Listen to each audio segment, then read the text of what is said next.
6:32, and I'm going to call the meeting to order. And we're going to start with Kate first. As a preliminary matter, this is Dr. Burnham, Superintendent of Schools. I will do a roll call to confirm that all members and persons anticipated on the agenda are present and can hear me. Members, when I call your name, please respond in the affirmative. Chairperson Schroka? Yes. Vice Chairperson Bertrand? Yes. Secretary Leighton? Mr. Levesque? Yes. And Mrs. Ashambo? Yes. And staff, when I call your name, please respond in the affirmative. Recording Secretary, Ms. Sue Summers. She's muted. Okay, yes. Business Manager, Mr. Michael Cassidy. Yes. And our Extended Day Program Director, Tammy Perry. Yes. Now I'll turn it back to you, Mrs. Schroka. Good evening. In accordance with the requirements of open meeting law, please be advised that this meeting is being recorded and will be broadcast over Lunenburg Public Access Channel at a later date. It's not streaming live then either, correct? Correct. No. And this meeting is of the Lunenburg School Committee is being conducted remotely. The town of Lunenburg, in response with the COVID-19 coronavirus, is currently following the guidance from the Lunenburg Board of Health, Massachusetts Department of Public Health, and the CDC regarding the virus and steps communities can take to prevent the spread, and all town facilities are currently closed to the public. In accordance with the governor's order suspending certain provisions of the open meeting law, GLC 30A subsection 20, all public meetings are being conducted remotely. The order, which you can find posted on the town website on the COVID-19 Information Center page accessed through the town manager's webpage, allows public bodies to meet entirely remotely so long as reasonable public access is afforded so that the public can follow along with the deliberations of the meeting. Ensuring public access does not ensure public participation unless such participation is required by law. This meeting will feature public comment. For this meeting, the Lunenburg School Committee is convening by telephone conference via Zoom, as posted on the town's website, identifying how the public may join. Please note that this meeting is being recorded and that some attendees are participating by video conference. Accordingly, please be aware that other folks may be able to see you and that take care not to screen share your computer. Anything that you broadcast may be captured by the recording. We are now returning to the first item on the agenda, but before we do so, permit me to cover some ground rules for effective and clear conduct of our business and to ensure accurate meeting minutes. I, Heather Sroka, the chair, will introduce each speaker on the agenda. After they conclude their remarks, the chair will go down the line of members, inviting each by name to provide any comment, question, or motion. Please hold off until your name is called. Further, please remember to mute your phone or computer when you are not speaking. Please remember to speak clearly and in a way that helps generate accurate minutes. For any response, please wait until the chair yields the floor to you and state your name before speaking. If members wish to engage in colloquy with other members, please do so through the chair, taking care to identify yourself. For items with public comment, after members have spoken, the chair will afford public comment as follows. The chair will first ask members of the public who wish to speak to identify their names and addresses only. Once the chair has a list of all public commentators, I will call on each by name and afford 3 minutes for any comments. Finally, each vote taken in this meeting will be conducted by roll call vote. Oh, that will be the last time I read that 3-page item. I'm so excited. I just want to say this is my last meeting. This is Mr. Levesque's last meeting. And it has been a pleasure sitting on the committee with all of you and working for the students in the community of Lunenburg. But it is also time to hang up my hat. 6 years is a long time. And I believe in term limits.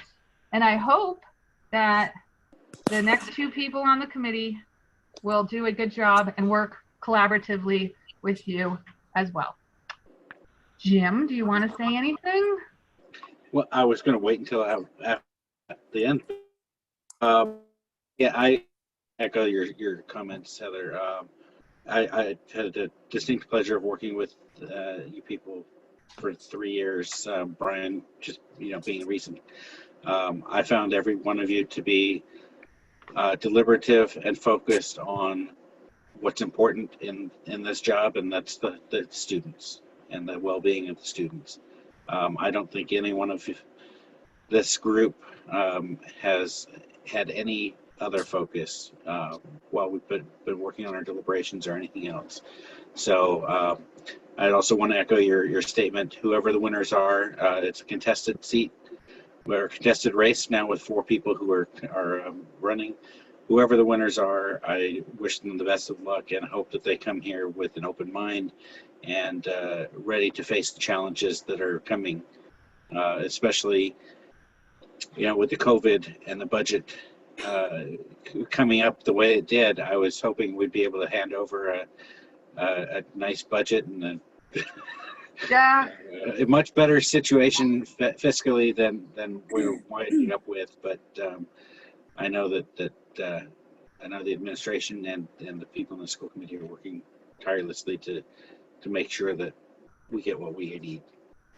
So thank you again, and thank you to any of the individuals who gave their trust in me to sit in the seat. Yeah, we were in better shape in March. Yeah. So, and that is unfortunate, but those were not our chosen circumstances. So, okay, we're going to start with the first presentation. What is the presentation? We have no presentations this Oh, evening. okay. I was going to say, I didn't think so. So we do have public comment for agenda items only. If we have anybody in the public who would like to participate in public comment, let us know. Do you see anybody? I don't. I do not. No? No. Okay. So we're going to review and approve warrants and line item transfers. Do we have any line item transfers? No line item transfers this evening.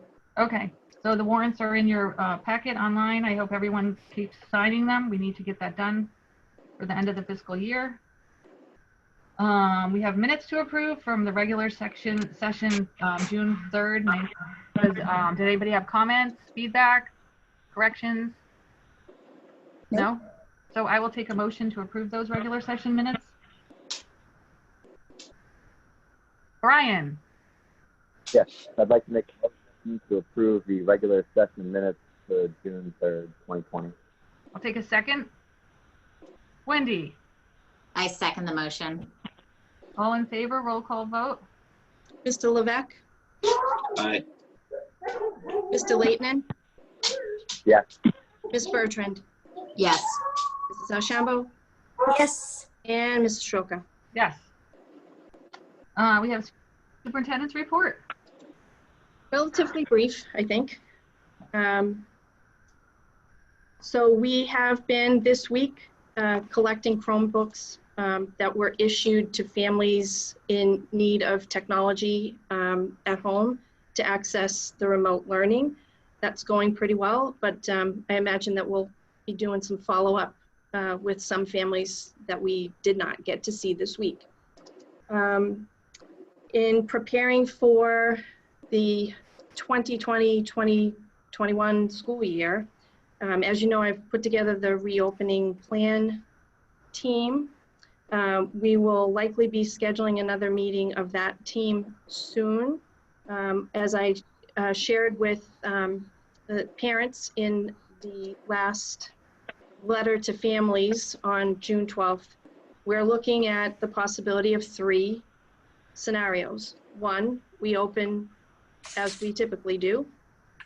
2, we remain remote. However, it would be a more robust remote learning model. And 3, a hybrid, some combination of time on the campus and time off the campus in an attempt to reduce the number of students that are physically on the campus so that we can practice social distancing. I will add that at the last meeting, we talked about the lifting of restrictions. In conversation with the town manager this week, she is going to be opening basketball courts. So we agreed that we would also open our basketball court. The Student Opportunity Act plan, you will have that to vote on this evening. We have executed the plan to solicit feedback from stakeholders. So it is ready to be before you this evening for a vote. Originally, we were told, about 3 weeks ago, that the deadline had been set for June 19th, which was very timely. We already had this meeting scheduled, so we put things in motion to have that vote for you this evening. Although, I believe it was Monday, we received communication from DESE that they were moving this deadline back into August. There's no need for us to delay. The plan's been put together. We've solicited feedback. I've incorporated some edits based on feedback. So we're ready to go ahead. And that is all I have for you this evening. Thank you. So new business, we have the extended day and early learning center handbooks from Mrs. Perry. Yes. Hi. Hi. Jim and Heather, just the best of luck for your future. Thank you for serving on the committee. You've done a great job. Thank so, you. So basically, the handbook I have in front of me is last year's handbook. It's really not too many changes. It's just deleting of some sentences and words and adding a few. So on page 2, I just was going, I want to get rid of all highlighted yellow within this handbook. I don't know if you have the handbook in front of you. Mm. And if you have one that has all the highlights in yellow. Green. I see green. Green. but- Green. Green. All right, maybe that's the last copy I sent to Liz. Yeah, but it looks like some of the green is over yellow. Yeah, okay, so that's a good one too. So on page Okay. 2, I'm looking just to delete the primary school phone number. Yep. Under the please note section, the highlight at the beginning of the year, delete. I'm not sure if we want to come back at another time and discuss an establishment on the cap, the 125 in the morning, Yeah. 125 in the Mhm. afternoon due to phases and restrictions and ratio. Right. We might want to look at that in the future. Delete all the approved changes from the school committee back in 2019 because it has been added throughout the handbook. Under pre-registration, delete no school days because we'll be taking those days off to attend district meetings. Okay. On page 4, under the rules and conduct, again, delete the no school day. And under the toys and other personal items may be permitted, but I want to add no sharing allowed on vacation, not during a regular school day. And the hours of operation, delete the 3:10 arrival and 3:20. We start charging at 3:30 for both programs. On page 5, keep the full day professional development, but add closed and delete everything else under that section.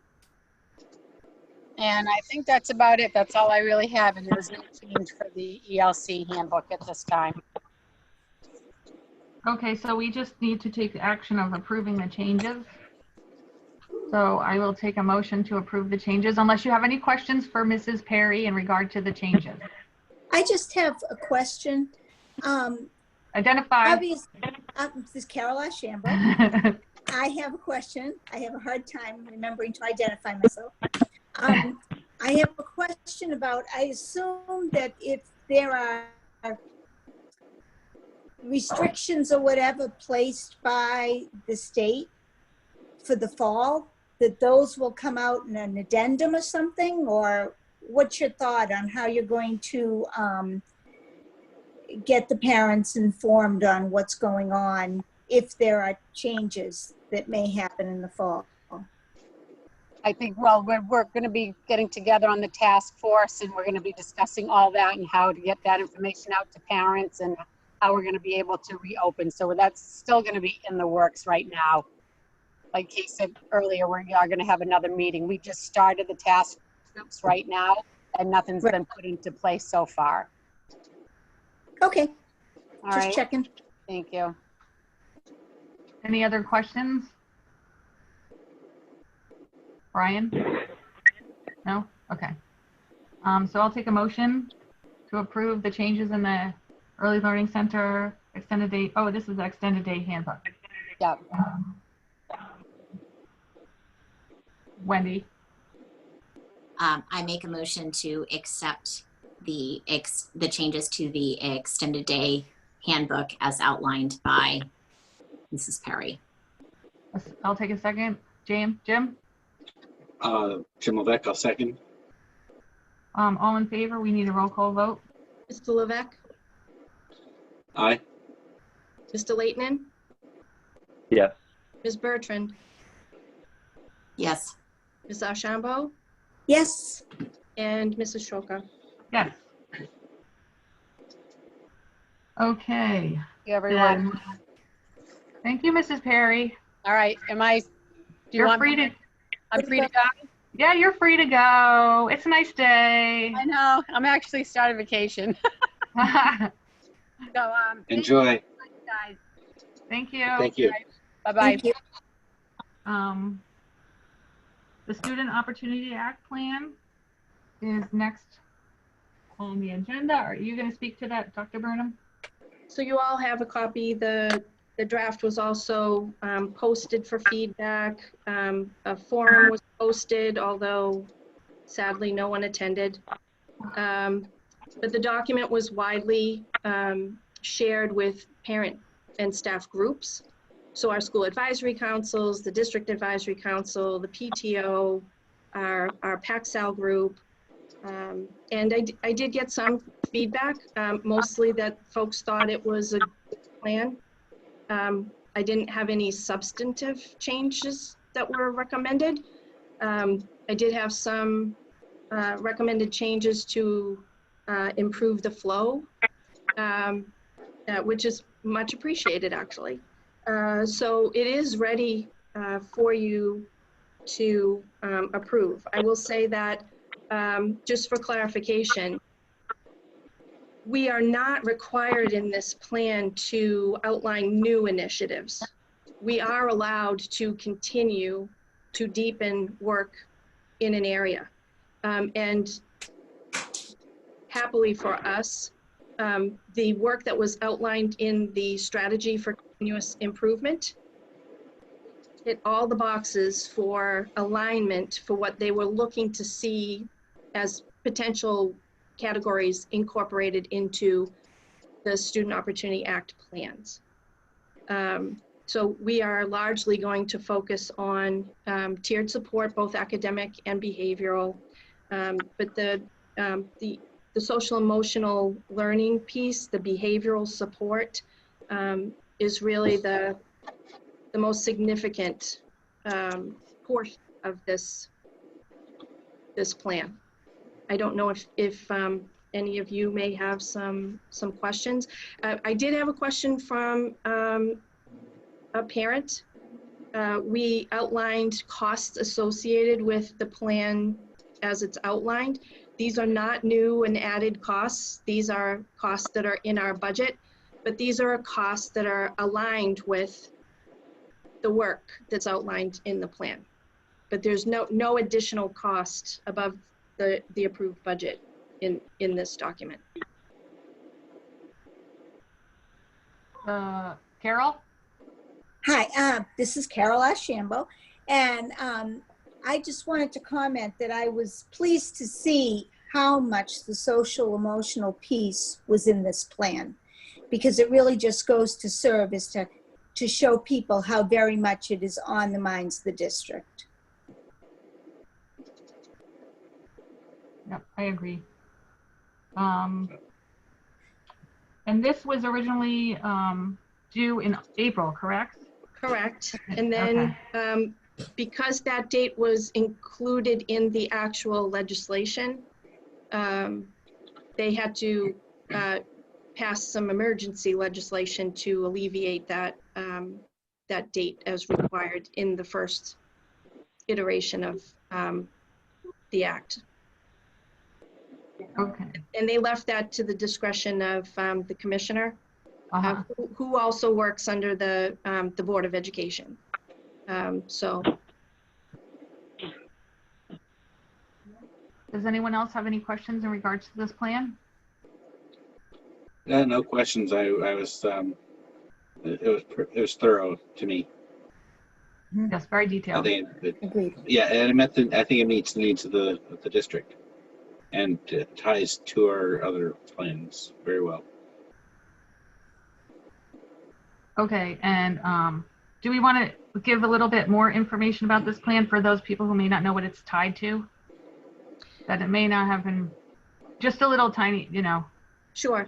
So last year, there was a significant movement across the state to push for a change in the formula to foundation budgets. And what resulted was the Student Opportunity Act. But in the legislation attached to the funds, every district is required to develop a plan. Essentially, this is a 3-year plan.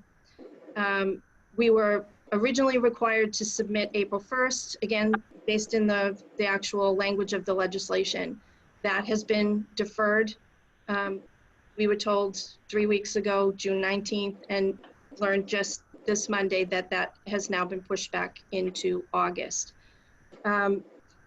The Department of Ed came out with guidance documents as to what the plans that we were going to be required to submit should include. What's the template? What were they looking to have in the documents? And again, many districts were not receiving additional dollars as a result of this legislation. We were not receiving any significant additional dollars, yet all districts are required to develop the plan, submit the plan, and we will have to submit data to show progress on what's outlined here in the plan. I'm not sure exactly when that data will have to be submitted. I'm sure that we'll be finding that out at some point mid-year next year. Again, districts were allowed to create new initiatives with the new funds, but we were also allowed to continue to deepen the work in initiatives that we already had initiated in our districts. And again, the staffing and material costs that are associated with the work are not new costs, with the exception of the Turkey Hill Elementary special education teacher. That's the only new cost in this entire plan. But again, everything that's in this plan is incorporated in our budget, the 1.58% budget that was approved by all of you and then passed at the town meeting. Okay, so I will take a motion to approve the Student Opportunity Plan for fiscal years 2021 to 2023. Carol? I wish to make a motion to approve the Student Opportunity Act plan for the fiscal years 21 through 23 as presented. I'll take a second. Brian? All in favor, roll call vote? Mr. Levesque, Yes. Mr. Leighton, Yes. Ms. Bertrand, Yes. Ms. Archambault, Yes, and Ms. Stroka. Yes. Thank you. We have the superintendent's evaluation. Not sure how we typically handle that. Do we, we've done it. We are going to send it to you. I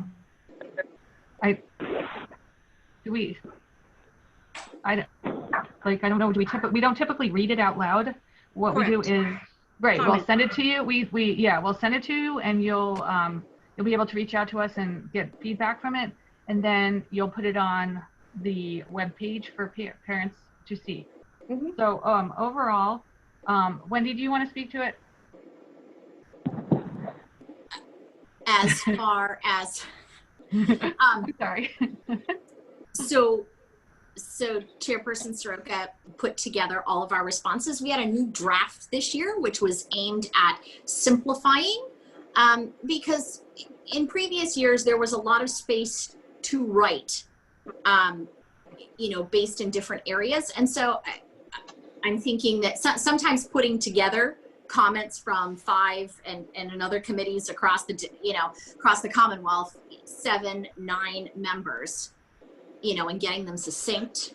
I suspect that, just in simplicity and streamlining, that was the reason that we went to a new rubric-based style, which was actually pretty clear as far as being able to look at and evaluate. So that's put all together, and I think we all had a chance as a committee.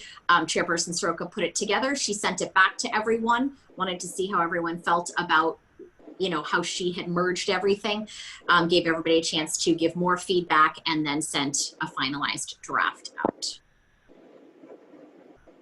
So I don't know how everyone else felt. I felt that it was the clarity in this rubric made evaluation easier, for lack of a better term. It was easier to clearly see what we were trying to measure. Right. Well, I agree with that. Yeah, this is Jim. I agree with that as well. And it limited us to fewer spots on the range of whether or not the performance was, meeting expectations or not, or proficient or exemplary, or, so I thought that was helpful as well. I did find that this year's evaluation was a lot smoother, at least in my ability to go through it, than in prior years. Oh, I agree. The rubric made it easier. You read the description. It was easy to see where Dr. Burnham may fall on the rubric. We may not have always agreed with where she fell on the rubric, but it did make it easier to see, and it was less subjective. I believe it was less subjective, and I believe the point was to streamline it so that all superintendents are evaluated by the same standards in the Commonwealth, as opposed to one superintendent is evaluated by these 4 people, and the old evaluation form could definitely be very subjective. There were the rating system was different, and also you were looking for certain things, but it wasn't as clearly written as this rubric as to what you were looking for to identify if it was proficient, exemplary, or needing improvement. What do you think, Carol? Well, the wordy part of me. Wordy part of you. Yes, the wordy part of me, the part that did so much English language arts, missed the opportunity to use words. I missed the opportunity for narrative, and I felt that there was not good opportunity for providing evidence for what was on the rubric. The rubric was clear. I will agree with you on that. But I felt a lack of being able to expound, which maybe was a good thing, but I was unable to do quite so much narrative work. And maybe that's why it's a pilot program. Most possibly that could Okay, be. so it may be that next year they take it off the table. Well, and the other thing I didn't like was that it didn't tie in with Dr. Burnham's goals. Not at all. There was no way to fit the fine work and the detailed work she had shown us on her goals into that particular form. And I found that disappointing. And I think that's now you've given me a thought. I think I will provide some feedback to the to Desi on the form, because it should have tied into the goals, and I didn't, outside of where the goals possibly intersected with some of those rubric indicators, it Right. really wasn't a good way to do it. So you've given me an idea. I'm going Okay. to contact Desi. I'm going to make that suggestion. And you could be wordy in that. I can, as wordy as I like. Yes. The other part of evaluating, this is Wendy, the other part of evaluating, and I don't know if the rest of the committee felt this way, was that each rubric, in some ways, it had multiple layers of thought. So I felt sometimes like one part was potentially achieved and another part was achieved at a higher level or not quite to that level. So sometimes giving one clear measure in the evaluation didn't always feel like it suited all parts of the rubric. Right. You thought it straddled. Yeah, well, yes, but it was because of how it was written. So again, Carol, good idea. Some feedback for Desi. I'll Things are put that down. pilots for a reason. I feel like that I would like to give that feedback. Overall, though, the committee found that Dr. Burnham's rating was proficient, Right. exemplary at times, and needing improvement in little areas. And that will be provided and I will send the document to you, and then you can reach out to all of us and just so that you can ask us questions. Okay. Okay. Mhm. But and maybe Carol will want to send you a wordy email. Happy to do that. Okay. So we need to make a motion to approve the final evaluation that I sent to you, and then I can forward it, to Dr. Burnham, and then she can review it, reach out to us, and also post it on the web. Wendy?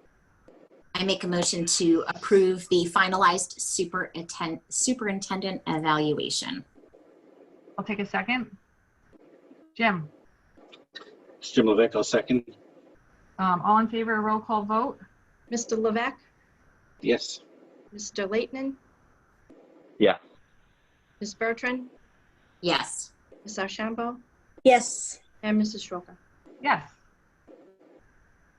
The next item of business is a temporary lift of the hiring freeze, and I'm assuming that's Mr. Cassidy. Correct. Okay. Yes. Hi, this is Mike Cassidy. And actually, the agenda item should be lifting the hiring freeze for the Lunenburg Public Schools. So what, Yep. for your consideration this evening, I am asking that the school committee remove the hiring freeze that was put in place on, based upon the recommendation from administration on April 1st, 2020. That recommendation was really brought forward to you for your approval based upon the uncertainty around the pandemic and the FY21 budget. Now, since that time, administration has brought a number of positions forward to you that we thought were critical. And before they were presented to you, we did our own internal review of the position to determine whether or not there could be some cost savings. If you recall, some of the positions are absolutely critical. We had a nurse and an ELL teacher. Very difficult to have schools without those, especially moving forward into next year. But one other thing that the school committee needs to know, we have not made those final appointments on the positions that you have approved yet. That being said, and I don't think it has been said at this meeting yet, but our budget of a 1.58% increase was approved on Saturday at the town meeting. So based upon that information, we would like to remove the hiring freeze for any positions that were budgeted in the FY21 budget. I want to give you assurance that we will still be looking at evaluating any positions that become available and whether or not we should post them. We do have a few newly funded positions in the budget, and that'll allow us, due to the summer schedule, if there's a unexpected retirement or an abrupt resignation, we can post immediately and make sure those positions are ready to go on September 1st. So it's for your consideration. I am asking the school committee to remove the administrative restriction of posting new positions or any open positions going forward.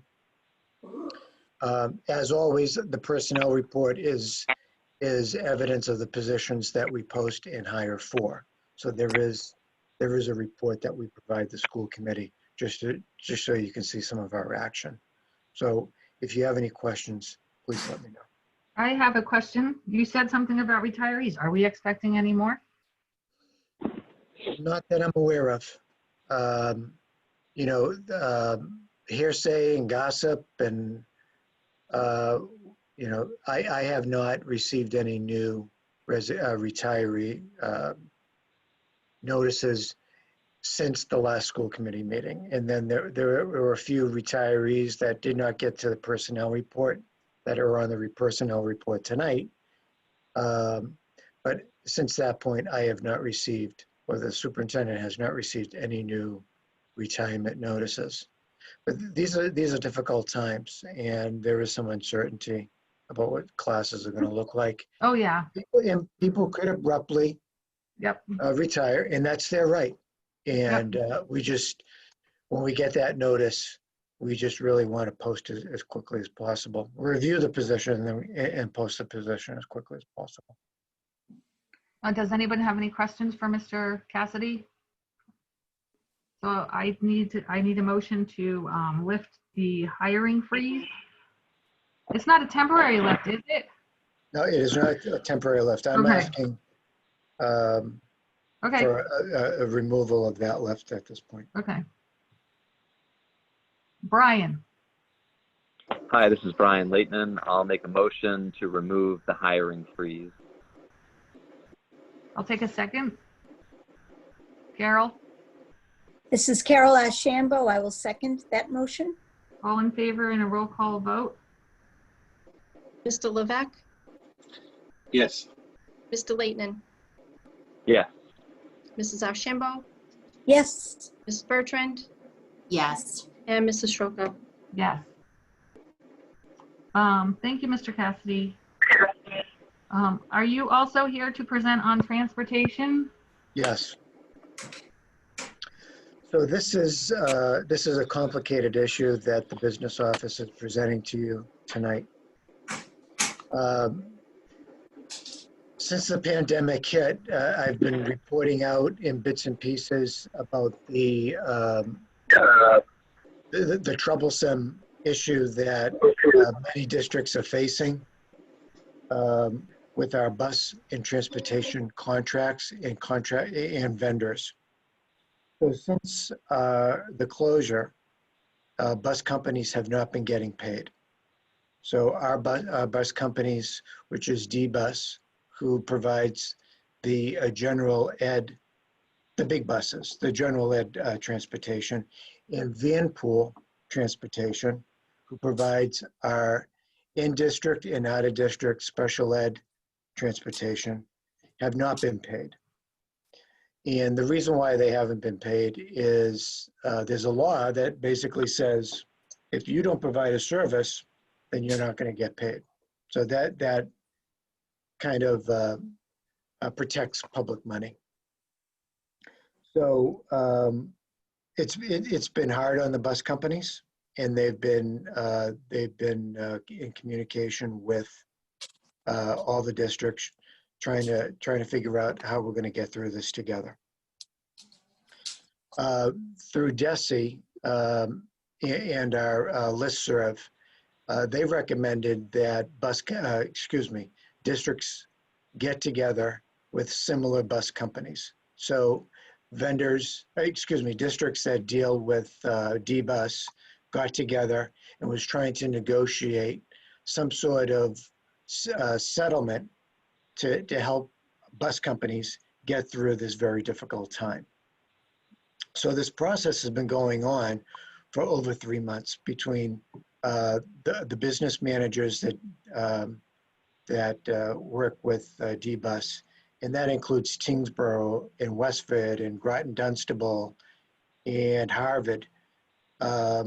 Just trying to figure out how we're going to help our bus companies get through this. So let me just sidetrack this conversation. So why are we doing this, right? So number one, the number one reason why we're doing this is to make sure that we have buses ready to roll on the first day of school next year. That is the biggest risk that we have. If a district loses a bus company, I'm not really sure how students are going to get to school. So that's the end game, is to really support a vendor so they can provide transportation at the beginning of the school year.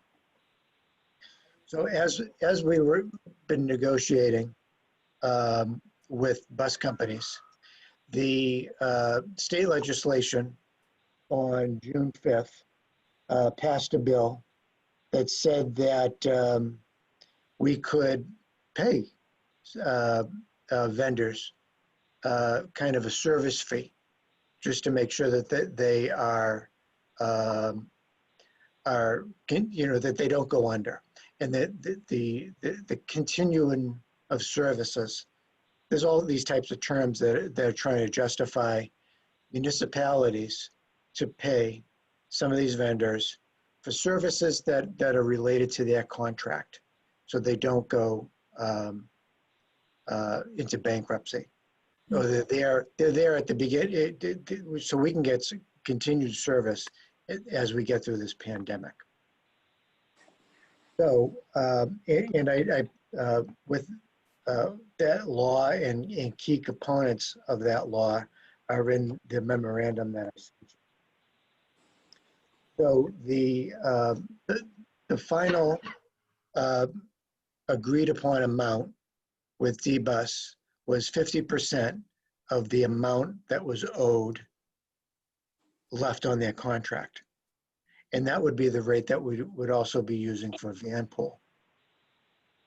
So I just want to let you know this continuity of service will allow them to maintain some of their operating expenses, pay for their leases, pay for their taxes. This is not a payment of gratitude. They're not. This isn't going to pay high-priced salaries. This is just allowing them to get through this pandemic, so that they can help districts transport kids at the start of the school year. What the value of what I am asking you to do is the remaining amount on the D-Bus contract at 50% is $94,000. And the Vanpool transportation is $41,121,000. Now I know that's a lot of money, and this is a difficult presentation for me to give to you. And not that this matters, but there are other districts that are making this difficult decision. That's them. I know we got to make the best decision for Lunenburg. I totally get that. And this is a difficult vote. But, we do consider D-Bus and Vanpool as our partners. I'll advocate that D-Bus has helped us out of numerous transportation issues. I know Vanpool is a phone call away from transporting a kid or getting a van to a kid's home within 24 hours. So they have proved their worth to this business manager for sure. But those are the things I see. And I know you're probably looking at this amount. And once again, this isn't their full amount. This is to cover their operating expenses and costs to get them through so they can start at the beginning of the school year. I did talk to them, and I did get some verbal assurances, and I know that may not mean a lot, but they're ready to respond to whatever mandated requirements that are going to be held upon the busing companies starting in the fall. So they know some of the challenges that they have in the fall. They want to work with all of our districts. So I am asking you for your consideration to have a discussion around this and move forward a motion to approve this. Now, I will say you are the first stop in this payment process. So the next stop is to present it to the town accountant for her review. And then ultimately, it goes to the Board of Selectmen for final review and payment and authorization. So those are the two amounts. You're part of the process. Obviously, if you feel that this is not in the best interest, it's not going to go to the town accountant and it's not going to go to the Board of Selectmen. The process starts with the business manager and the superintendent presenting this to the school committee, and then the next steps will follow. So like I said, I know this is, those are pretty, in this difficult time, those are some pretty hefty amounts. Okay, Wendy, That money comes out of this year's budget. It does Okay. not come out of next year's budget. Wendy, I am going to recuse myself from this discussion. Okay. Jim, So Jim. I just wanted to be clear here. We're asking for $135,000 out of a $270,000 contract that's remaining, which was budgeted for last year, or for this fiscal year, Yeah, this month. And this was negotiated by a group of business managers. Can you expand on this group of business managers and the districts that are involved in this discussion? Yeah, so the groups that have been involved, and I'm just going to read right off the list here.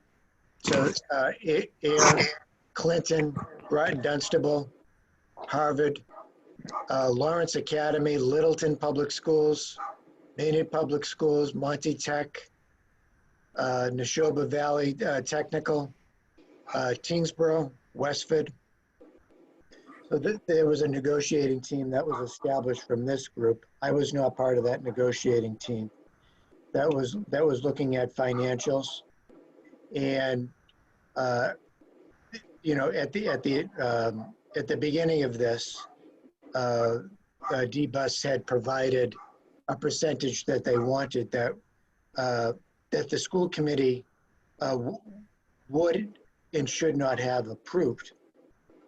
So there was a counter with a much lower percentage, and then ultimately there was an adjustment to 50%, which is, like I said, is being moved forward. Has been agreed upon by D-Bus and has been moved forward in other districts. So that seems to be the going rate. And I'll just say, I'm not, you know, other districts with other bus companies have settled for much higher rates than we have. And I'll say that because, you know, they may have higher operating expenses, they may have better negotiating skills, I have no idea. I think this is a fair and reasonable rate, just based upon what I've seen the negotiating team start with, and what we counted with. So this is not going to, this is not an extravagant rate that's going to, this is going to get them through the pandemic, is what I'm trying to say. This is not going to cushion their wallets. They, I mean, I'll just tell you the facts. They did get some federal money, but that went straight to their payroll, and they ended up ultimately laying off. They used that money to pay staff, and they did ultimately end up laying off their bus drivers as soon as they ran out of money. They did tell me that, their administrative staff is still there. They're working on the response for the fall. They're doing maintenance. They're still doing trainings. So they're ready to go. And, I'll give you a little bit of their perspective. The way this kind of rolled out, and it seems like it was 2 years ago, these closures were started with a 2-week closure, and they were ready to go. They were ready to come back at the 3-week mark. And then it was pushed out another 3 weeks. They were ready to come back then. So their preparedness and readiness to respond when school came back, like no one really knew we were going to be out for the rest of the school year, but they were ready to come back at a moment's notice. So, and that's Vanpool and D-Bus. So they've been good vendors to work with. I know that's my perspective professionally with them, but you're still looking at that dollar amount to help them get through their operation. Just following Mike. up on that. Yes. Mr. Cassidy, so in reviewing the law that the House passed, 3, it says before any payment is made, the contractor must certify by way of sworn statement either that they have not received grants, discounted loans, or other financial support due to COVID-19, and will not receive any thereafter. You said that they received federal monies. Right, but if the next sentence is the key sentence. It says, if received, financial support will be reduced. Will reduce the contractor's eligibility for payment. That hence the 50% rate that was negotiated down. They can't get the full amount. They can't get the full amount. Okay. And this is Jim Levesque again, just following up. This is not. If the legislature and the feds ever get around to reimbursing for COVID expenses, this is not technically a COVID expense. So we should not expect reimbursement for this. Is that correct? Like right. I'll be honest with you. That is a question or an answer I do not know the answer to. But that's an excellent question. I will certainly present that data for the next round of costs for MEMA. I think it's hard to say. I think it would be what the legislation is going to be. The same. Jim. Right, whether or not this would include that. I would question, and I don't know. So that's the only reason I'm asking. Because if we're making payment for services on a contract that we're not actually getting services for, that's what it boils down to. Right. I have a hard time paying for services that we're not getting. Even 50% of it. Well, even 50% of it. But at the same time, I also recognize that the readiness and the willingness of the companies and the need of these companies to be in business. We only got one, when we have the fixed contract with D because we have, in part, because there was one bid. Right. If D goes out of business, then we have to look at the broader picture of how do our students get to school. And I could make an argument that if a company of D's size were to not become available, I don't know that we have very many options available to our students. Should that happen. So as much as I don't like to pay for that, I'm inclined to vote in agreement with the recommendation. It does rub me a little bit the wrong way, and I'd like to do whatever we can to make sure that if it's reimbursable, that we do whatever we can to put that in our ledger or whatever in terms of the account costs. Brian. Thanks, Brian Leighton. I think of like the old saying, like, don't just look at the turn, look at the road ahead. We still have to look about our future contracts and our students and our busing and how we have these relationships. One question I had for Mr. Cassidy, though, was if we are paying 50% of what was budgeted, I feel like citizens are going to want to know where that other 50% is going to go, that savings, the $135,000. What's proposed for that? Okay, what's proposed for that money right now is to pay for some out-of-district tuitions for next year. So under, I can't quote the law, but districts are allowed to prepay out-of-district tuition 3 months ahead of time. So we've, the surplus funds that were left in this transportation budget are being used to pay for 2 tuitions for out-of-district students. And I believe it's at 2 collaboratives. Yeah, well, excuse me, 2 students at 1 collaborative. So that's what the balance of the money is being paid for, is being used for. Thank you.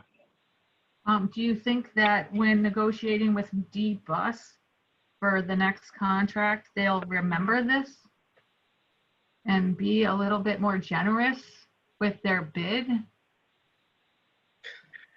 Considering the fact that all of us are struggling with our budgets and we're still going to find 50% of their, pay for 50% of the services that they did not render?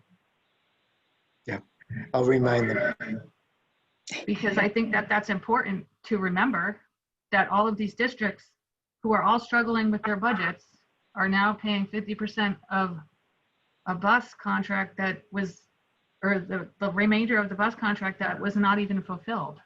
Right. Carol. Yeah, I would just add though that I don't like to pay for stuff that I didn't use either, obviously.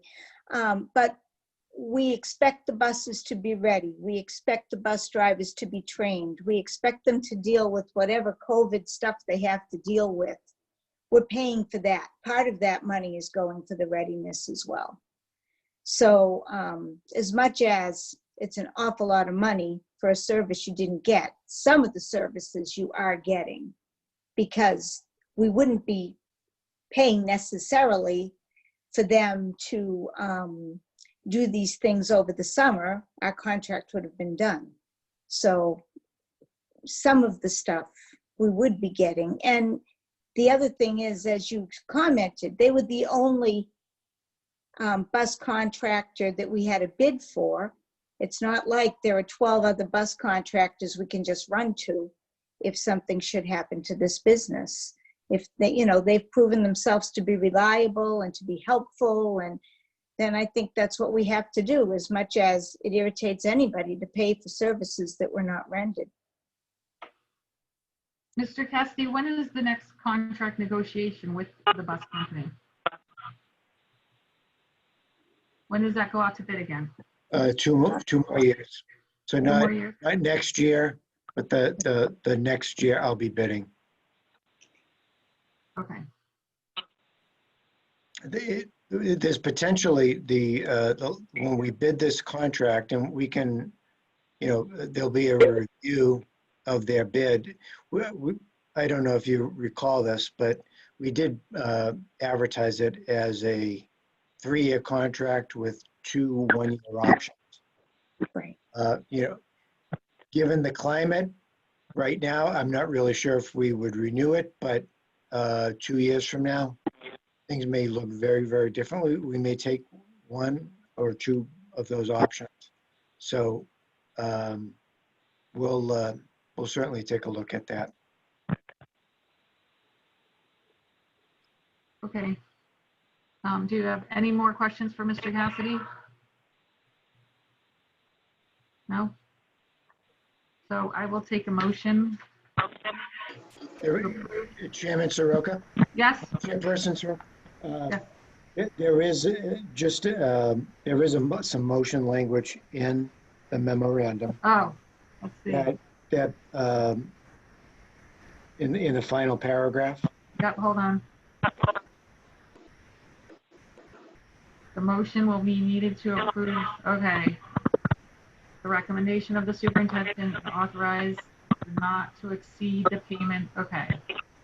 Who is reading, who has this at their fingertips? Brian, Brian Leighton, I'll make a motion to approve the recommendation of the superintendent to authorize not to exceed of $94,000 to bus service, not to exceed $41,112 school transportation relative to agreed upon. Sorry, hold on a sec.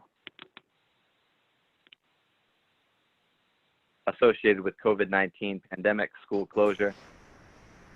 take a second. Jim? I'll second. Okay, all in favor, roll call vote? Mr. Levesque? Yes. Mr. Leighton? Yeah. Ms. Shambo? Yes. Did we Yes. lose Mrs. Bertrand? She's recused herself. Oh, that's right. Yeah, Mrs. Stroka? yes. So I just wanted to point out the fact that it does say that these are costs associated with COVID-19 pandemic school closure, so that this should go on that list in case it is reimbursable, right? Yep, I'll look into that. Because I'll it's report back out the to you. wording does say that in the motion. Yep. So as we are keeping track of the COVID-19 expenses, I think that this should be considered one of them. Would you agree? you. Yeah, I'll agree. okay. Okay. I have to tell Ms. Bertrand she can return. And then we'll move to the personnel report. Can we just wait until she returns though?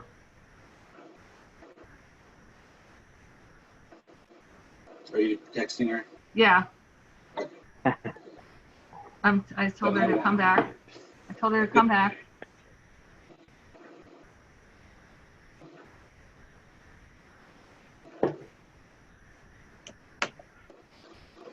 Hope she sees it.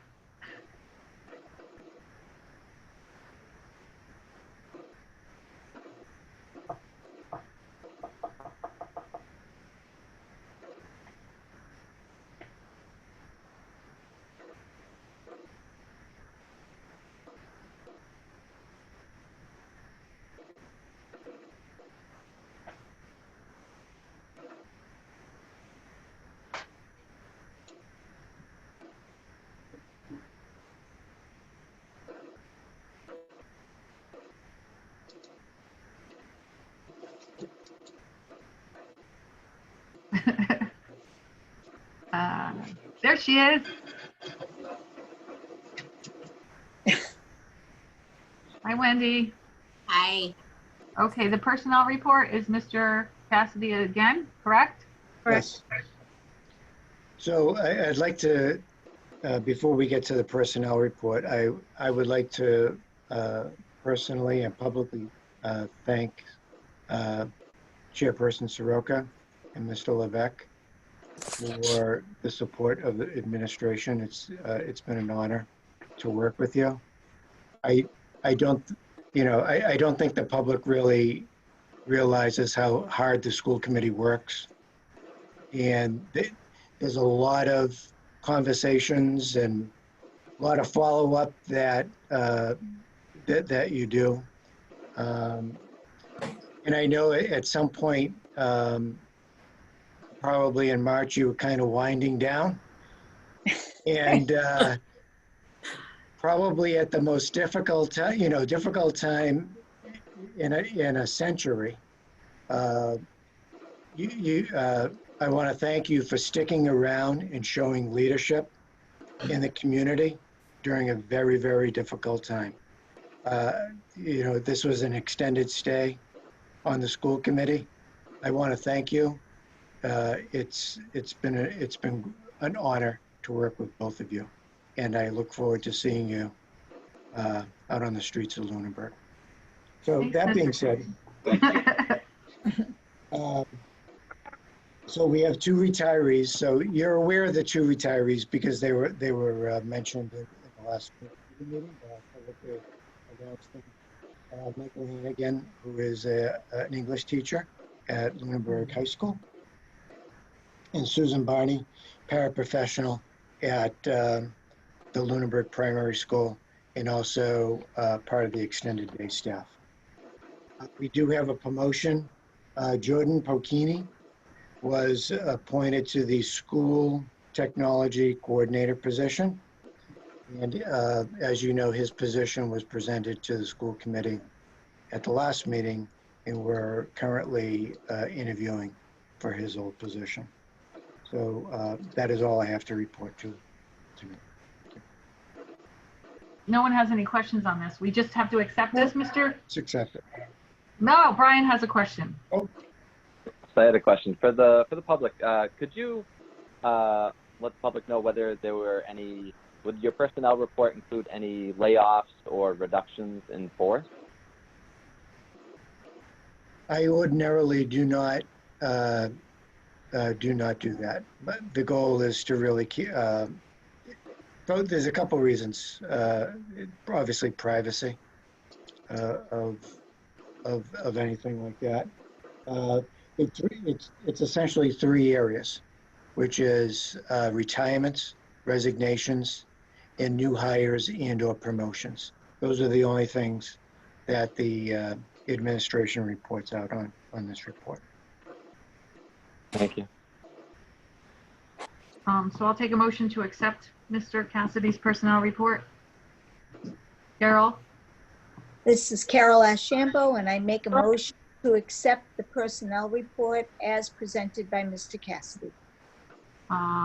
Jim? It's Jim Levesque, I have a second. All in favor, a roll call vote? Mr. Levesque, Yes. Mr. Leighton, Yes. Mrs. Ashambo, Yes, Mrs. Bertrand, Yes. and Mrs. Stroka. Yes. Thank you, everyone. Summer meeting dates? So that would be determined by Vice Chair Bertrand right now. I actually, I don't know how Brian and Carol feel, but I would like to obviously potentially look at keeping things on schedule for our next meeting Yes. on cycle, and then with our new committee circling back around that, only because I think if anyone has any time that is elected onto the committee where they're not available, we might want to look at that. I don't know if Superintendent Burnham has any specific dates or things that are coming down the pike that would take us off schedule. I just think with two new members coming on, I think that there's certainly potential for things to come up and have to be decided in very short order. So I can imagine that there might be some conditions under which we would have to schedule a special meeting. Potentially the group could decide at the next meeting that you don't want to schedule July or early August and just Take it as it comes. let you know when we need to pull the committee together to take action on something. Typically in the summer, we often, whether it be July or August, dictated on needs. Sometimes we only have one meeting in one of those months, but there's also been years where we've had there has been a need to have all of our summer meetings. And then sometimes we've known based on people's schedules with vacations and such that, we're not going to have a quorum for those 3 weeks in July. So I would like to throw out there just keeping on schedule, which would put us to July, is that July 1, that Wednesday night? Yeah. Just Okay. plan that and move forward from there. I don't know. Brian, I would Carol? agree. I would agree with that. Yeah, that's fine. My wife's birthday is July 1st, but I'll get through it. I don't want to put you in the doghouse, Brian. No, it's okay.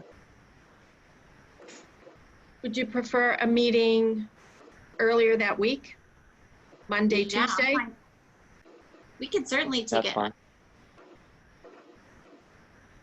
It just wouldn't be live, right? Correct? Is that what it would just be recorded? Potentially it could be live, Okay. if PAC's available to Right. stream live. Because Board of Selectmen, are they typically, I don't think they're typically first Tuesday, correct? It would be last Tuesday. Their last Because Tuesday. it's- No, July because 1st, it's June yeah, because- 30th. Yeah, It's June 30th. Oh, not- right. yeah, and July 1st. So probably, no, that may be is that the 5th? I don't have a calendar in front of me. That, If no, it's the 5th third, Monday in June, then nobody has a meeting. Yeah, it is the 5th Monday in June. it is the 5th. It is. Now, that would give the new members a time next week to go get sworn in. They'd have to probably make an appointment with Kathy Eric and get sworn in. Yes. If they do have to do that before they go to the meeting. Yep. But that gives them a whole week. Yes, a week. Yes. I'm all good with me if that works for Brian and Carolyn for superintendent. Fine with me. Works for me. Thank you. So are we saying Monday, then the Were we 29th, Monday or Tuesday? or thought it Tuesday? What are we saying? Which one? The 30th, the Tuesday? Correct. Just making sure I have it straight. Had a bad day with dates today.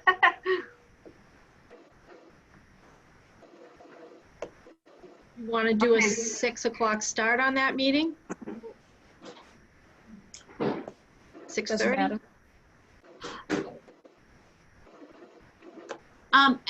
It's tough not knowing who would be joining us.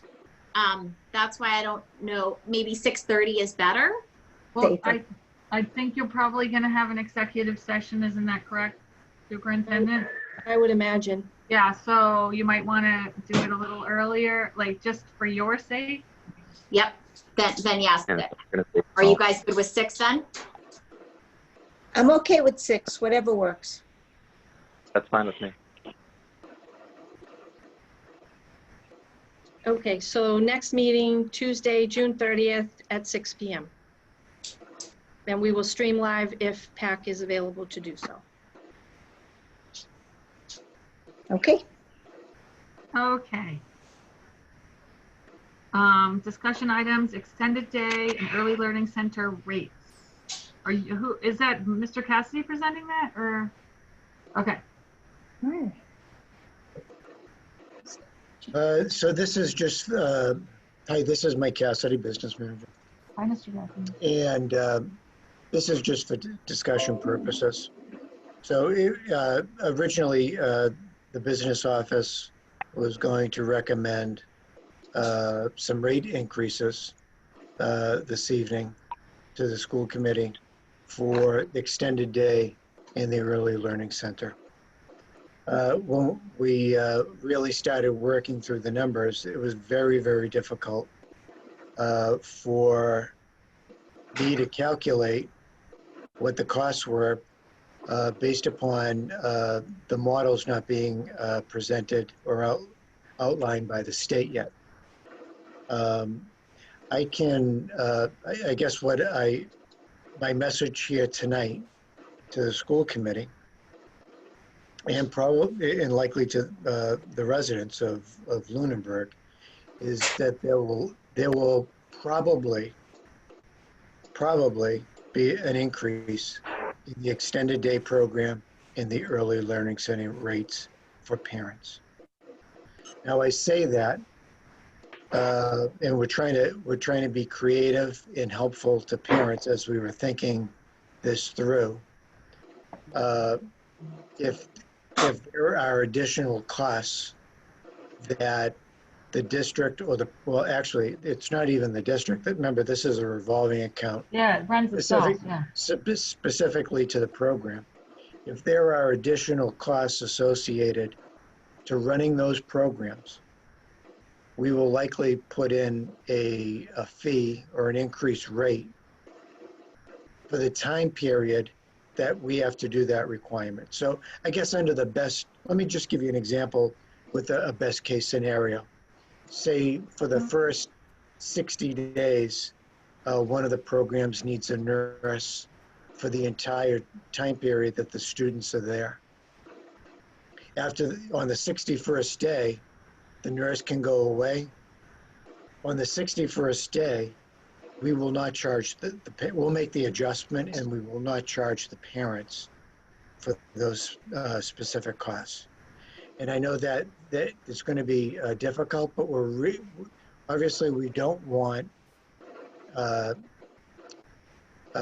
burden the parents that much.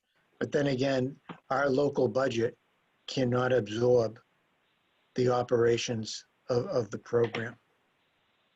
Another challenging aspect of this, of the models that we haven't seen yet, are the maximum number of students per classroom and the number of staff that would have to manage those students. It's really a big unknown at this point. At some level, the superintendent and I were really hoping that something was going to be released early this week, and we were ready to do an analysis on some potential costs. That hasn't happened yet. If something does come out, we have an opportunity to present at the next school committee. We most certainly will do that. Not really sure, we'll look to see how far we go into the summer. But it's really looking at staffing, enrollment, and these mandated requirements. PPEs, the big concern of mine is the nurse and that associated cost. So I am just alerting you that we will probably be coming to you with an increase at rate for the start of the school year. But I want to give you assurance, as soon as some of the restrictions are lifted, we will go back to the original rate and not charge the parents. So that's our goal. Not to use bring up the bus situation again. I mean, we have to kind of get through this, meaning the program has to get through this, and we just have to, and I don't know what the timetable necessarily looks like, but we just have to buffer to some point in the future that we can bring that rate back down once the restrictions are loosened. That is just an update from administration to the school committee and to the public and to the parents. I have no numbers right now. Well- I don't know what the classes look like. Yeah, So- you can't have numbers without knowing that what's involved with what's gonna happen. I know that's unfair Yeah, to parents, and this isn't, we're not, it's unfortunate, and it's, the timing is really not good. And, but as soon as we know, we will certainly present the numbers to the public, and we'll work with Ms. Perry to make sure that that information gets out to parents as quickly as possible. If you have any questions or any suggestions, I would be more than willing to listen to them. anybody have any questions? No. No, okay. So we don't need to do anything with this. It was just a discussion item to make people aware of the fact that once we know what's happening with school and for the fall, there'll most likely be an increase for a period of time to the rates for the early learning center and extended day. That's correct. Okay. Thank you. The next one is the ESSER funds. I didn't see anything in my packet. No, this is just for discussion as Okay. well. So as you know, we received through the CARES Act, the ESSER funds, which are targeted specifically to schools. That was the 198,000 that we had mentioned a couple of weeks ago. So that is being handled in the form of a grant. So it's an entitlement grant where that's the allocation we will get, but we have to submit a proposal for how we will spend the funds. Given what we anticipate will be some new challenges for us in terms of the number of children that may need social supports. As you know, we had to eliminate the school psychologist position as we got down to the 1.58% budget. We're thinking that we would like to use the grant funds for some positions. We're still fine tuning whether or not, is that a school psychologist position still, or now are we in a place where a social worker would actually be the greatest benefit for this 1 year. And, if we add these positions that are grant funded, doesn't necessarily mean that we would look to include them in the budget development for FY22. We may not be able to carry that forward, and but this might this definitely would meet a need that we're anticipating that we will have. Additionally, not knowing what the new challenges are going to be in terms of operation, we may need to assign folks additional responsibilities, whether those are teacher positions that are stipended to fill a certain function during next year. Again, a very unique year, and we're still not clear on what's going to be required and what we may need in terms of additional support staff-wise. As an example, having somebody pay close attention to the curriculum that's being delivered to make sure that our curriculum delivery is on target. Somebody to oversee the equity, access, and family engagement elements of this work with remote learning. It's easy for students to kind of fall through the cracks if there's not somebody who can really have that as a priority focus. Okay. So again, we're thinking that we would want to use at least some of these funds for staffing, whether that's stipends, additional positions that would be just for the for the year with the grant funding, rather than, spending nearly $200,000 on PPE that we may or may not need. And, the grant is due June 30th, July 1st, either of those, it's one or the other. So we may not have a fully fleshed out idea of what we're going to be asked to do. We can submit a grant, we can always amend it if need be. If we should find out shortly thereafter that in fact we aren't going to have to do something we anticipated that we might have to, and in fact we need something different. But we just wanted to get your thoughts on that. When is do you have a deadline date for the grant for this that you Yeah, have to submit? it's June 30th, I think. If it's not the 30th, it's July 1st. Okay. So it's coming up. Yeah. Okay. Did anyone have any questions, any suggestions, concerns? Carol? Yeah, this is Carol Ashambo. I don't have any concerns with it. I think it makes a lot of sense to use this in this way rather than trying to second guess how many, rubber gloves can you buy? I mean, Right. or thermometers. You have no idea what's going to go on there, but you do know we're going to have kids that come back in different shape than the way they left. Oh, yeah. And I think that a social worker or a school psychologist is a perfect use of those funds. Also, somebody to track the remote learning, should we end up in that particular circumstance, a stipended position to keep an eye on those things.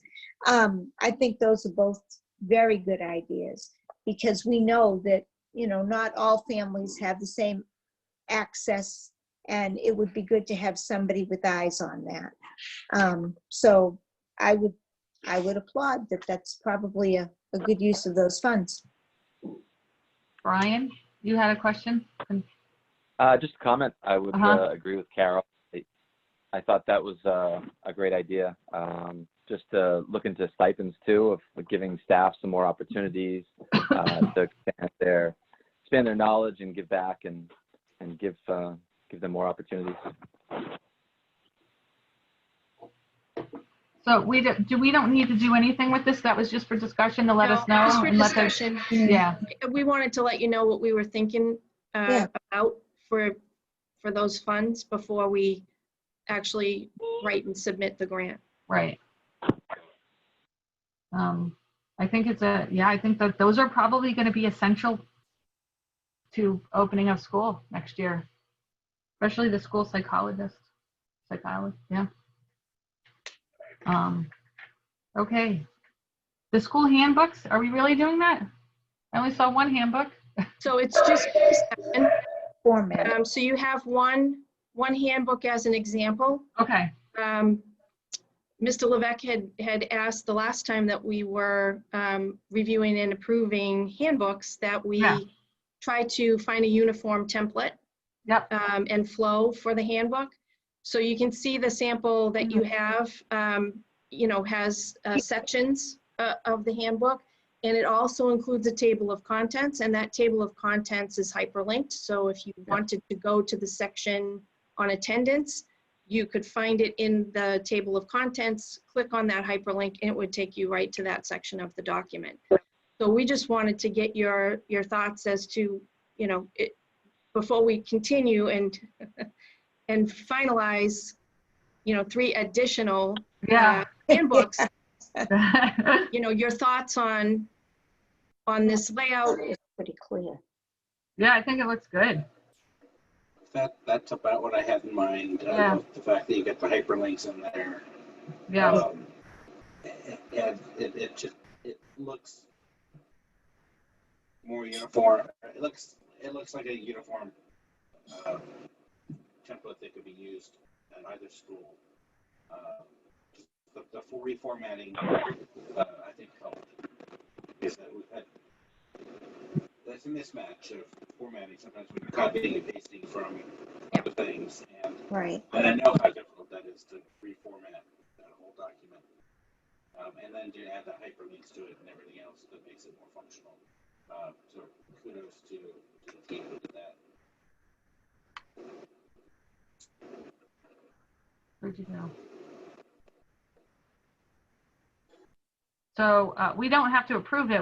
You just wanted to Just see if, feedback to see Yeah. if this Yeah. was what you had in mind before we continued to do a lot Yeah. of the fine editing, cut and paste, formatting. It actually really does take quite a bit of time. oh, I believe it. So Yeah. if you're all No, I think it looks good. with this, we'll move Looks forward. very, Yeah. looks Looks good. Yep. Yep. So I think you can keep moving forward with it. Great. Old business, we're going to look at the lunch donations update. We're going to figure out. Is that Mr. Correct. Cassidy or just, No, I provided Okay. you the balances? outstanding senior balances. Yep. There will be additional funds remaining from the donated lunch balance funds. Yes. Okay. I provided you with information relative to, the total outstanding, but there is one outstanding balance for a particular student that is more significant than most of the others. And Yeah.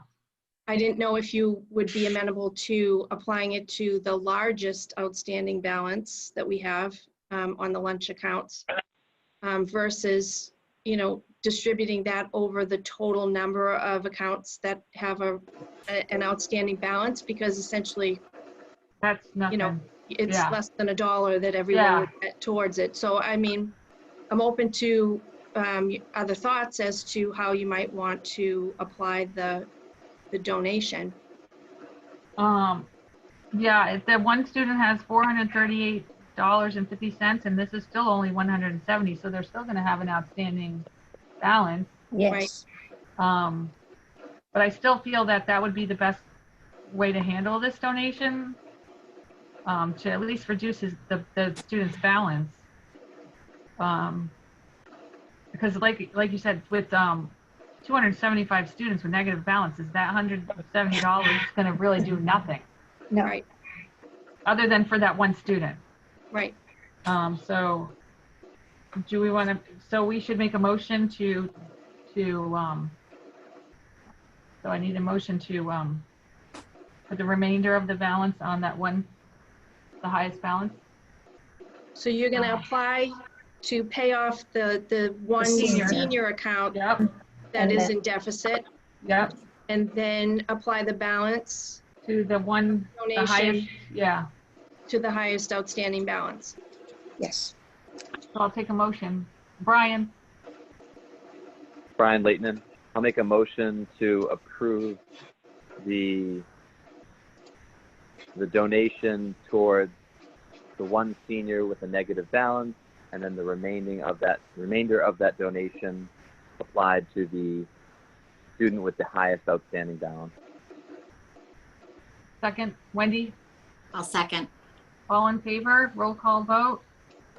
Mr. Levesque, Yes. Mr. Leighton, Yes. Mrs. Archambault, Yes. Mrs. Bertrand, Yes. and Mrs. Stroka. Yes. A strategy for improvement and progress report. So I provided you with the action plans that are part of the strategy, and I provided updates for you for each of the action plans.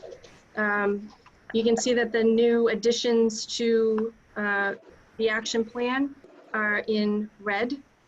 So we have under communication and operations, as you know, the middle high school is adding another block to be frozen in the drop rotation schedule at the high school so that the 8th grade students can take that Algebra 1 class with the grade 9 students.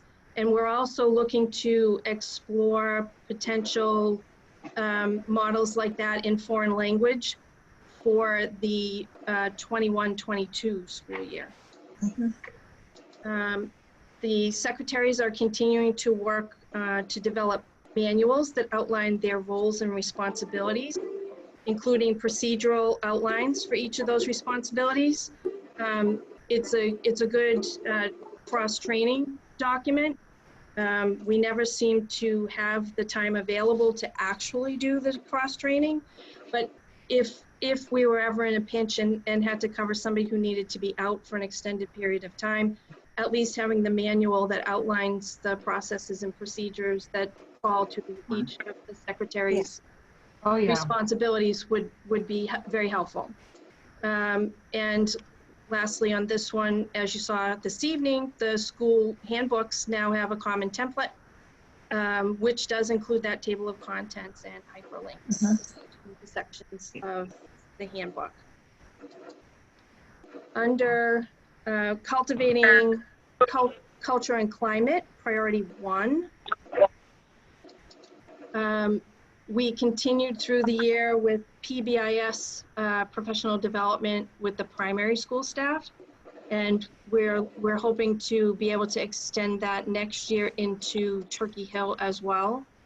And again, tied to the change in the schedule at the middle high school, you had the restructuring of the grade 8 team model to provide those opportunities for some of our accelerated students to take advantage of high school courses. Under cultivating culture and climate, priority 2,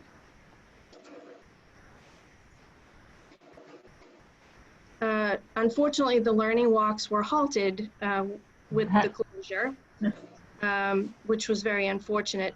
But all of the principals, assistant principals visited all of the Google Classrooms for all of the staff that they evaluate and some additional staff who might have invited them. And I can tell you that I was also invited to Google Classrooms by staff.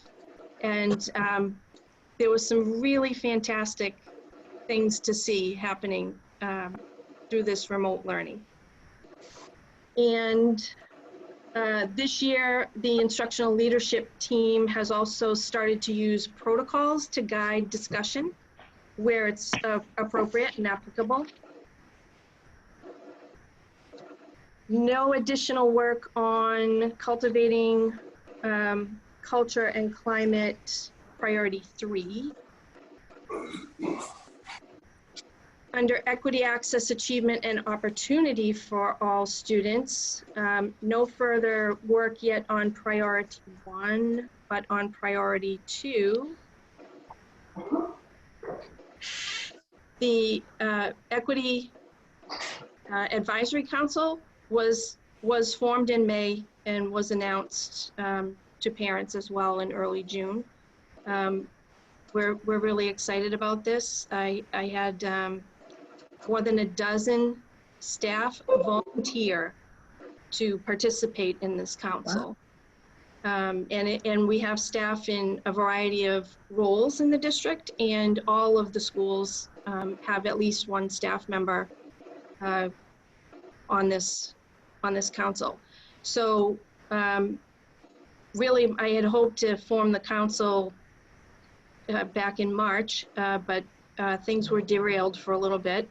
I had hoped to at least expose them to the structure for the analysis of the district using the 11 dimensions of equity. And that's all data driven. We can actually analyze MCAS data and other state data, and there are recommendations even for internal data that might be useful for assessing each of the dimensions. So we'll dig into that work early next year. Transforming teaching and learning, priority 1. I, again, had hoped to have, to provide for you this evening, a summary report of all of the progress made by the vertical teams. You might recall that the principals were overseeing the work of vertical teams. There were dates that were specified. We were using faculty meeting time, and we worked as a leadership team last August to identify which dates were going to be universal across the district for time to be dedicated to the vertical team work. Again, the principals had an awful lot on their plates during the remote learning. So I delayed the final submission of a report of progress on the vertical teamwork until the end of this month. But once I have that report, I can definitely share that with you. The Behavioral Health Advisory Council will really end up being a significant part of the reopening planning. There are a few members of that advisory council that are on the reopen planning team. But once they get down to the task work, likely much of the membership of the Behavioral Health Advisory will be drawn into that task level work for planning the reopen for next year. During our COVID closure, teachers created and facilitated a variety of trainings on platforms and instructional technology tools for remote learning. We thought that that might be something that we would have to delay a little bit of time. You might recall that one of the stipended positions that I had identified as a need for the district was for technology trainers, so that teachers would have a responsibility for designing and delivering a set number of workshops for our staff during the school year. And we weren't able to, secure a budget that would have allowed for that. But I can tell you that there were many folks who stepped up immediately and designed trainings and offered them multiple times as a repeat. They offered these trainings morning, middle of the day, and in the evening, 7:30. Some of these trainings were happening at 7:30 in the evening. And again, they did a really outstanding job. So we will continue to look for ways to provide the staff training, because there's going to be a continued need for technology trainings for our teachers, for remote learning, or even a hybrid model for next year. So that work will be ongoing. And again, the Equity Advisory Council is formed, and a repeat that the middle high school schedule, again, they're syncing another block to allow for more opportunity for our 8th grade students who might be a little bit more accelerated. Under transforming teaching and learning, priority 2, no additional work since the February update, and on priority 3, again, no additional work since the update in February. And I will reiterate that naturally the closure had an impact to some of the work being able to progress at a rate that we had planned for. But I will also say that budget challenges are going to slow the forward progress of the plan, because many of these initiatives, we need professional staff to be able to really have an impact moving forward.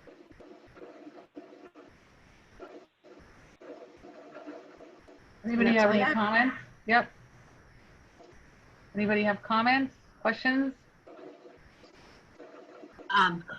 Wendy? Just a comment, I really appreciated how thorough this update was, how clear this update was. you know, and I, you know, sadly, I feel the budget restrictions in terms of, you know, continued, you know, further gains. But thank you. Carol, you had something? I just wanted to say the detail and the organization of this work.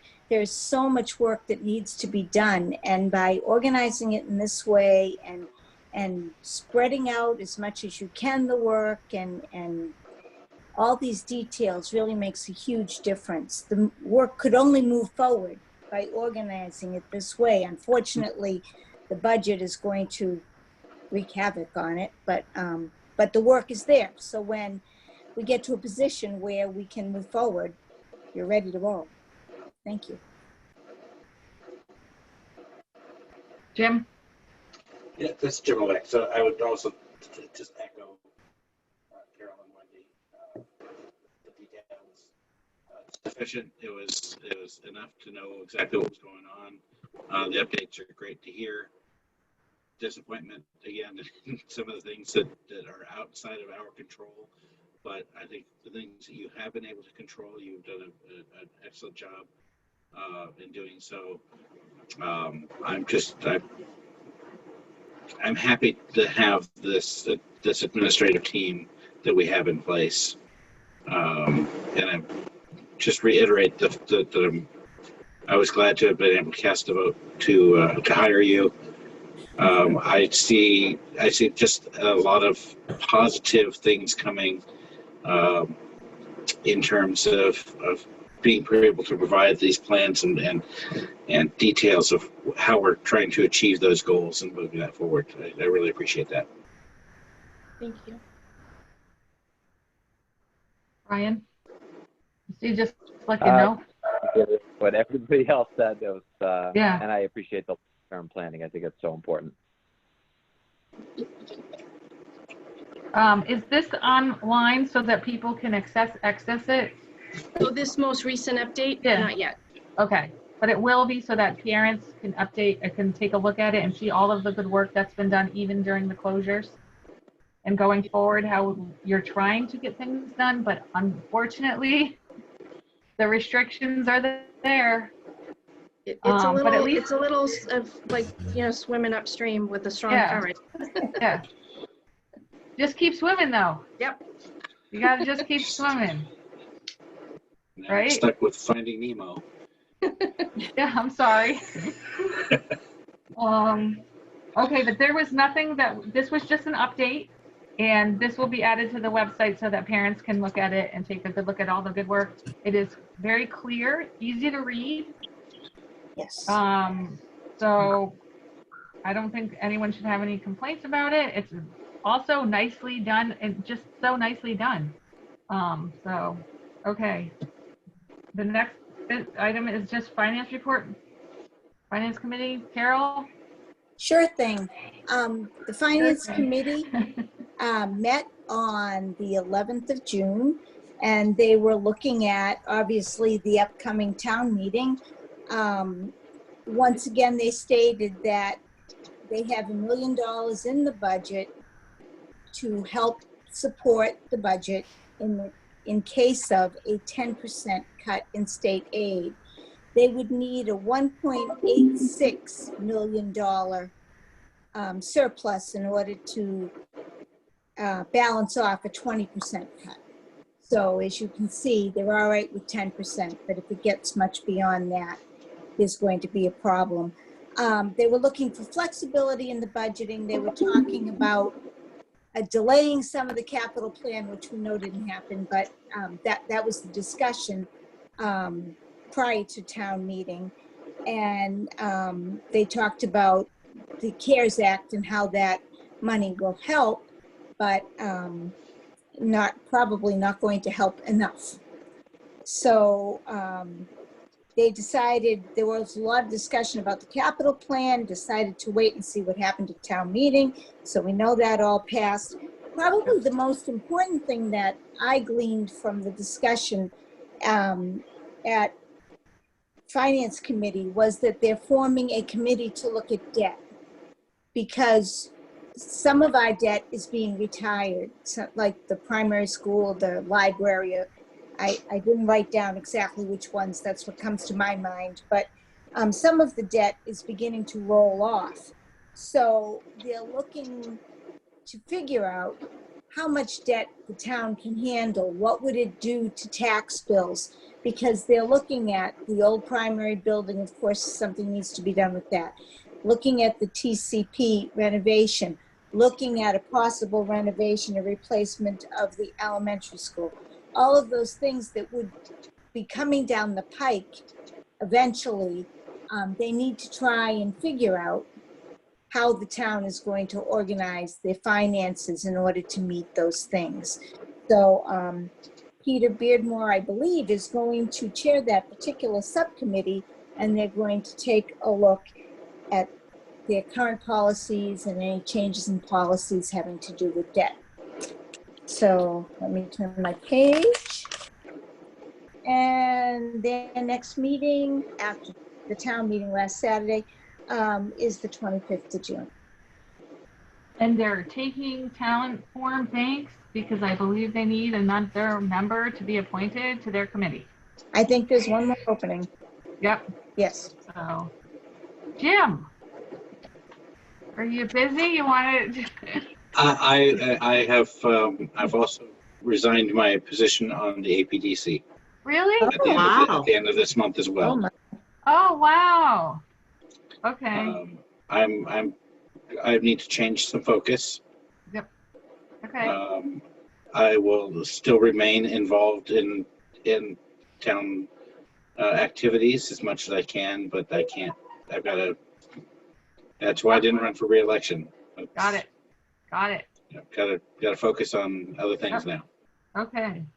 It's been 6 years. I know. So now we're just on to public comment, open to the public for any items that are school committee based. Mr. Beardmore? Yeah, I see it. He's here, but hi, Mr. Beardmore. He has hands raised. There you are. Hi, Mr. Beardmore. You have any public comment? I do. Good evening. Can you hear me okay? Oh, we can hear you. Yes. Good evening. First of all, best of luck to Heather and Jim. I appreciate your service to the town. We've frequently disagreed over the last couple of years, but I know you put in a lot of time and hard work, and I appreciate that.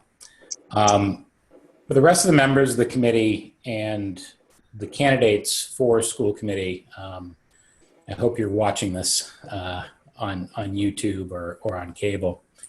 I want to encourage you to get more involved and more observant when it comes to the revenue side of the budget, because the revenue side of the budget is not guaranteed. Even though we just had town meeting and we just approved a budget, we still don't know what the local aid number is going to be. And the efforts that I made and Mr. Passio's made at town meeting that were not approved were obviously controversial. We proposed deferring capital spending only to give us more options in the event that we would need those options come the fall if the cuts to state aid were more substantial than the current budget anticipates. And one need only look at the headlines today. Massive layoffs in Leominster. They're happening all over the state in school systems that are anticipating a 20% cut in state aid. If that 20% were to come to fruition, it might actually be more than 20% to Lunenburg because of the change in formulas in the Student Opportunity Act. The role of the school committee over the course of the last few years that I've been directly involved, your budgeting efforts have largely been on the spend side and focusing on where you're going to spend the dollars that come from the town. There have been some efforts to advocate for more dollars, but that might change. And I think it's probably going to change as the challenges become more acute over the course of the coming months. We just had a town meeting It was sparsely attended. We barely kept quorum for the day, and I completely understand the reasons why people would not attend this town meeting. I'm not questioning any of that, but there were 2 school committee members at that meeting. There's 1 school committee member that regularly attends finance committee meetings. And we are going to need your advocacy if we are going to continue to fund the school department, even at the levels that we are hoping to continue for the coming year. It's going to get tough. We're going to have to make some really difficult decisions. And we need you to be involved to advocate for the school department. And so that's a plea from me as a citizen to you. And that's it for my comments. Thank you. Thank you, Mr. Beardmore. Thank you. Okay, Wendy. I actually wanted to take a moment to acknowledge our 2 members who are completing their terms tonight. Jim and Heather, thank you both for your dedicated service to this committee. You both always bring clear, thoughtful discussion, both in meetings and as part of the subcommittees that you work with. I, for one, will miss your straightforward assessment of topics and your tenacity when it comes to asking, very pointed questions in all areas that this committee has governance. Your efforts are always focused on students' academic and social emotional growth and community responsibility. Thank you for all you've given to Lunenburg Public Schools. And finally, I just would like to give some special acknowledgement to Chairperson Soroka, who has been chair of this committee for the last 3 years. It is a huge commitment, and it carries with it great responsibility, not only to the students in this town, but to families, faculty, and the community at large. You've never been afraid to engage in meaningful and sometimes very difficult dialogues and discussions, ensuring that all sides of issues are taken into consideration. This committee was very fortunate to have you and your strong leadership in the last 3 years as chair. So thank you, Jim. Thank you, Heather, for everything. Thank you, Wendy. That was so nice. Don't make me cry. Thank you. Carol. I wanted to echo Wendy's thoughts and thank you both. Having just finished my 2nd year on the committee, Jim, I can't thank you enough for all your help, as Jim was always sitting next to me and I would say, what are they talking about? Where's that paper? What am I supposed to sign?